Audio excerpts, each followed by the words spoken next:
Welcome back, everyone. I'm excited to have you here for another episode filled with 4 incredible encounter stories that you won't want to miss.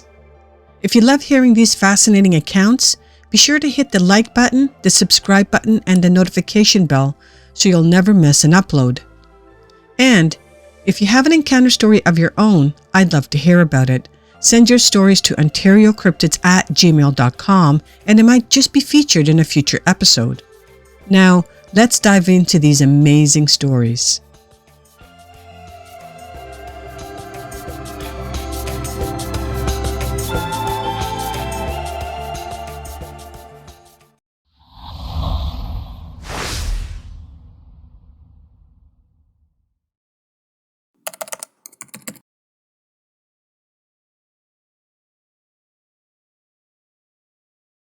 I have had 2 occasions to observe an unknown creature in the woods of western Pennsylvania.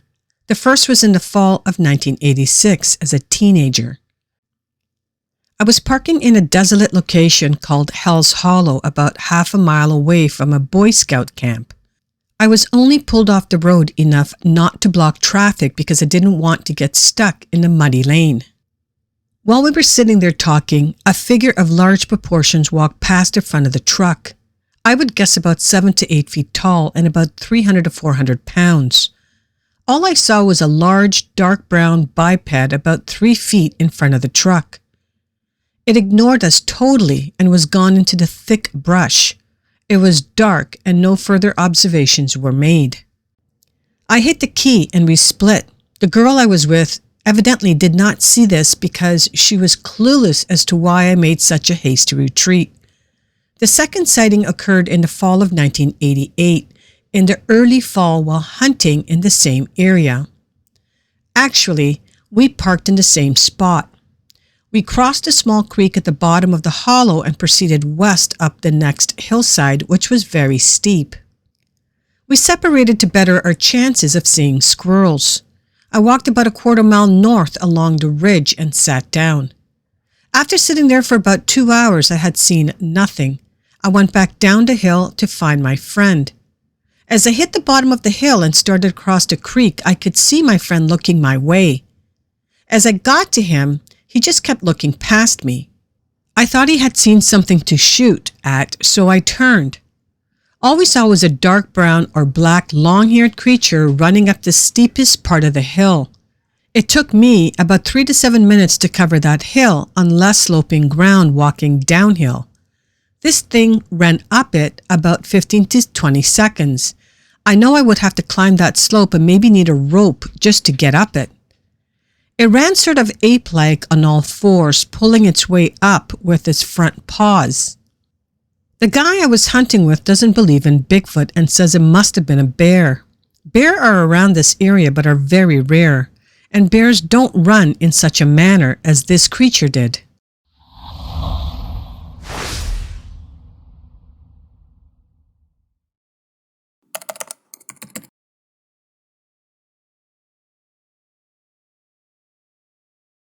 I debated posting this because I don't have a picture, but I figured with my astro background, maybe this can simply be another data point in the bucket, or maybe, more importantly, help others with camera setups.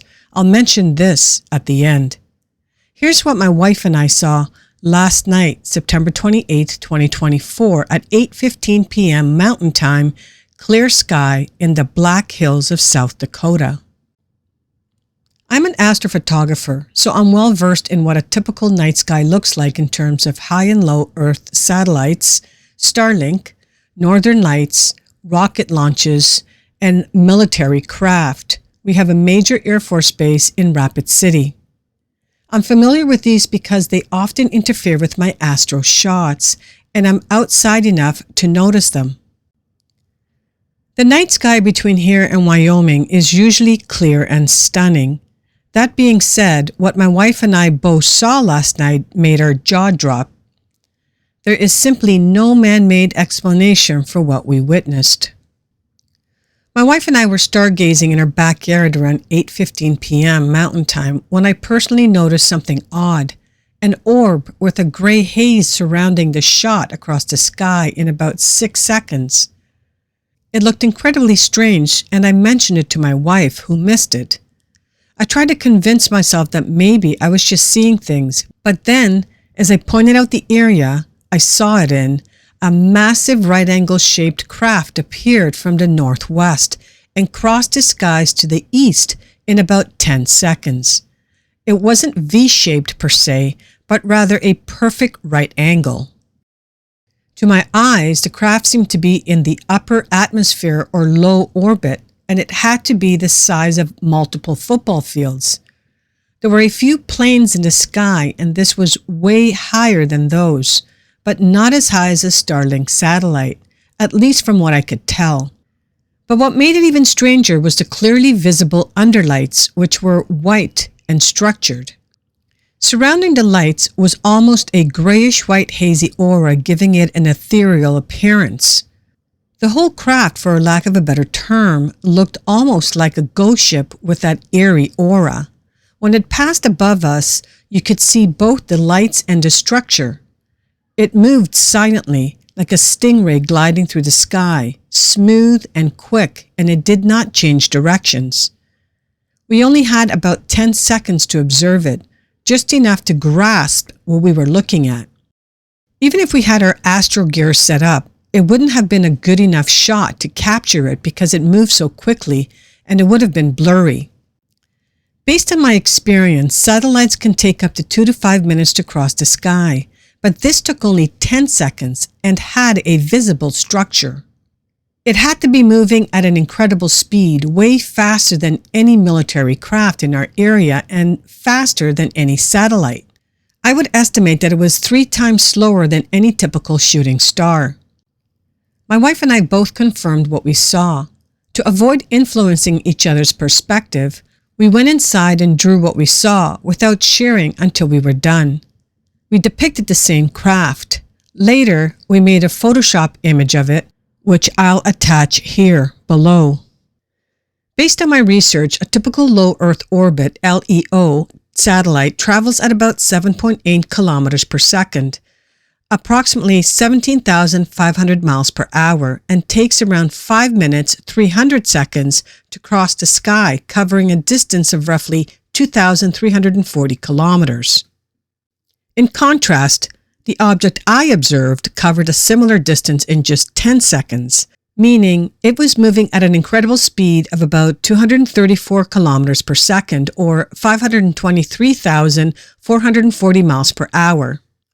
To put this into perspective, the fastest known spy plane, the Lockheed SR-71 Blackbird, publicly has a top speed of over 2,200 miles per hour. This means the object I saw was moving at a speed of approximately 238 times faster than our fastest aircraft. Personally, I feel the only way you could capture what we saw would have been with some type of a combination of night vision goggles and a high-speed camera, and to be extremely lucky to be pointing at the right part of the sky for that brief moment. There's absolutely no way a cell phone camera could capture this. Not even my Sony a7 III Astro setup either. This is because it would require a long exposure shot, and with that high speed, it would have just been a smear. Our minds are blown. It's kind of hard to go back to normal work after seeing this.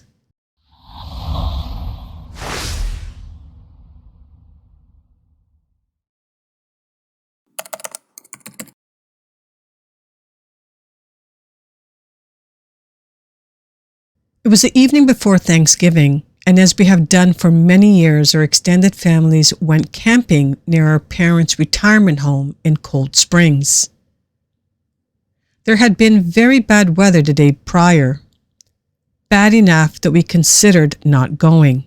It was very cold, very wet, the power was out, the firewood was wet. Yuck. This camping area is in the Sam Houston National Forest near Cleveland.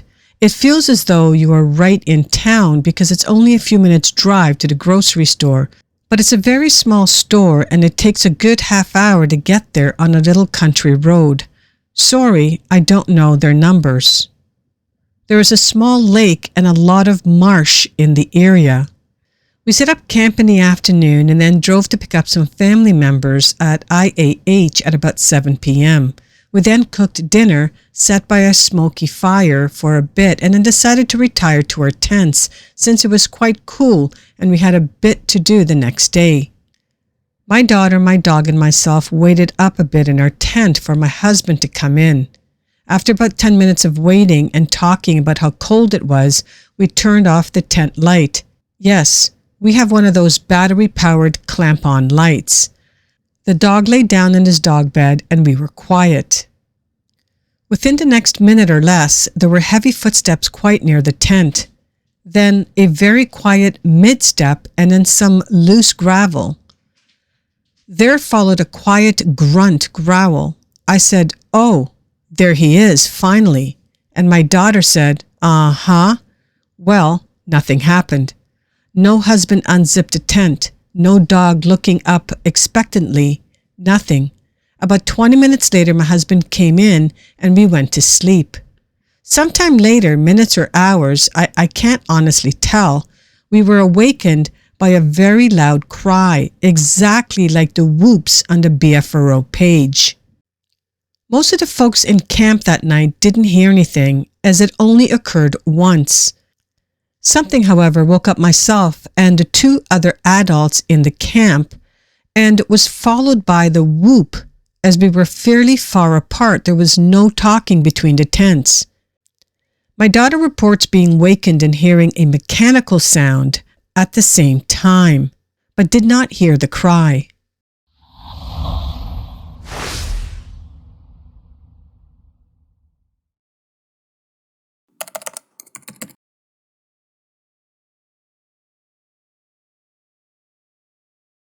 Where I live, we have had relatively few COVID cases. There were almost none at all back in the fall. Because of that, although we were still living under certain restrictions, we had more public health sanctions, freedoms than many other places. For example, at the time we were permitted to share a social bubble with other households and travel within our region. My family and our fellow bubble family decided to take advantage of this by going on a fall getaway. We rented 2 side-by-side cabins in a beautiful waterfront wooded area and had a lovely, relaxing weekend. Although there were other cabins nearby, most were not occupied and we saw no other people, though we did hear a dog barking a few times somewhere off in the distance. On our final night there, my son decided to sleep in the other cabin with his bubble siblings. Around 11 p.m. he called over asking for some forgotten things. It was a very dark night out and there were certainly no streetlights in the deeply wooded cabin area, so I grabbed my flashlight and walked a short distance to the neighboring cabin to deliver whatever it was that he needed. On my walk back, I heard a whistle. It was a very human-sounding whistle, exactly the kind of whistle one makes to call in a dog. It sounded very close, but shining my light around, I saw nobody. I heard it again, and I assumed someone was whistling for the dog that we'd heard earlier, so I didn't think much of it. A short time later, another call came in from next door. My son couldn't settle and wanted to come back to our cabin. This time, my husband and I both walked over, collected our child and his stuff, said goodnight to our bubble family, and walked back. We heard the same whistle again several times. It seemed to be on the dirt road ahead of us, moving gradually away. My husband commented that the dog must have gotten loose and the owners was out looking for it. Inside our cabin, we continued to hear the whistling, coming at irregular intervals of maybe 2 to 4 minutes. At first, it would be loud and seemed close. Then it would gradually grow fainter, then stop as though the whistling had moved out of earshot. Then it would seem to circle around, coming from the other direction, getting louder as it moved past a cabin, then fading again into the distance. Then it would start all over again. Still not thinking much of it, my husband climbed into the loft to go to sleep while I started to pack for the trip home the next day. Our son was sleeping in a little room on the main floor to the left of the front door, and the small window in his room was cracked open to let in the unseasonably warm night air.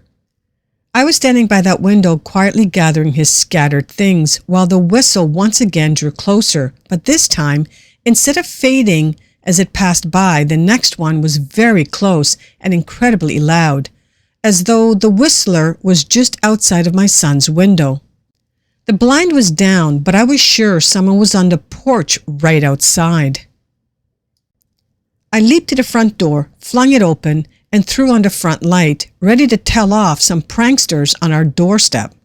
Nobody was there. I grabbed my flashlight and took a few steps out past the circle of the light, then thought better of it and retreated inside.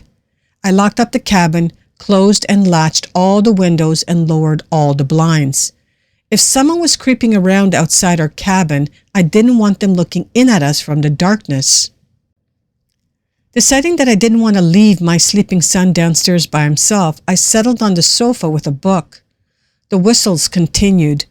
Between each one, I would convince myself it was just a bird or an animal, only to hear it again and be certain that it could only be a human sound. The irregularity of it and the slight variation in pitch and tone also told me that it wasn't something mechanical or electrical or automated. Around 1:30 a.m., my husband suddenly got up and started to get dressed. I asked him what he was doing. I'm going to find out whoever that is and ask them why they were whistling for hours, he said. I was horrified. My husband is a pretty big guy, and I was as curious as he was, but I also felt deep in my bones that it would not be safe for him to go outside that night. I insisted that he go back to bed, and thankfully he did. I sat vigil, listening to the intermittent whistles, for at least another hour until finally I dozed off on the couch.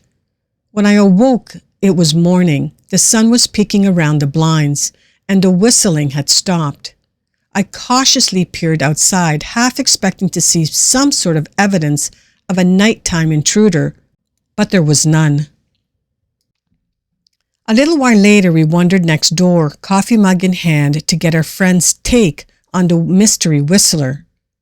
Amazingly, they had not heard a thing, despite the fact that the sound was so clearly audible in our cabin and would have passed right by them. We couldn't understand how they did not hear it. At checkout, I asked a woman at the kiosk down the road about it, but she just looked at me strangely and said that she didn't know what it could have been. When I got home, I searched for audios of bird calls common to the area and then ones not common to the area in hopes of finding that same whistle. Nothing I found was even close, and we still don't know what we heard that night, circling for hours and stopping just outside of our cabin door. Thank you all for listening until the end. I hope you found these 4 encounter stories as awesome and creepy as I did. If you enjoyed this content and want to support the channel, consider becoming a channel member for exclusive perks. Now let's acknowledge the current OC members. I would like to thank Elizabeth, Jim, Diana, and Teresa for their contribution and support as members of the OC program. Your support is truly appreciated. And of course, don't forget to hit the like button, the subscribe button, and the notification bell so you never miss another episode. If you have an encounter story to share, I'd love to hear it. Send it to OntarioCryptids@gmail.com, and I would be honored to share your story with the OC community. Wishing you all a fantastic week ahead, and be sure to tune in next week for another thrilling episode of Ontario Cryptids.